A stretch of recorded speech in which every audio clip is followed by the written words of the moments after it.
This is CSM Learn's Board Education Series, Committee Structure and Function. Board committees are not just nice to have. They're a key part of governance, and the size of your school doesn't impact the number or importance of these committees. Why? Well, think of board committees as the link between governance and operations. While we would love everything to be black and white, easily split between what the board does, strategic, what the head of school or principal does, operations, there are many gray areas, and that's where the board committees play their part.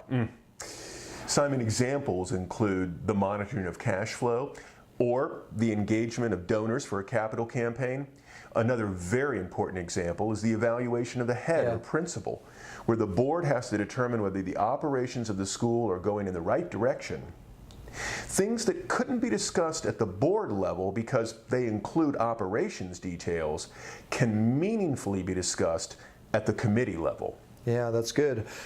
There are 5 key committees we want to share with you. The CSM believes they should always exist.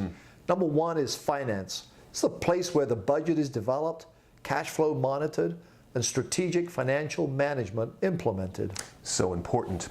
Number 2 is head stewardship, where the head of school or principal is supported, advised, listened to, and evaluated. It's great. Number 3 is governance, through which the board finds new members, staffs and charges the committees, and holds both accountable.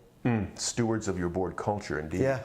Number 4 is philanthropy, the leader in the school community for finding funds through relationship building and solicitation. Yeah, that sounds fun. Number 5 is building and grounds, the committee that stewards the school's physical resources.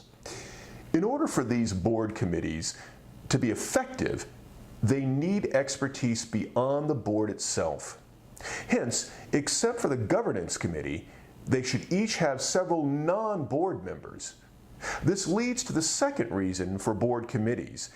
They are the leadership succession method by which a self-sustaining board finds its own replacements, trains those replacements, assesses whether they are mission appropriate, and frankly, whether they'll do the work necessary, and then invites them into the board.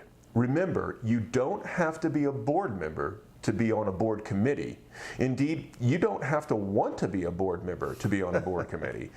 But your board is ideally recruiting through the committee mechanism. Yeah, without the committees, the board lacks power to implement and is challenged in its sustainability. With it, the board leads the school powerfully in partnership with the head of school and has long-term confidence into the future. This is CSM Learn, wishing you every success as you govern and develop leadership on behalf of your children.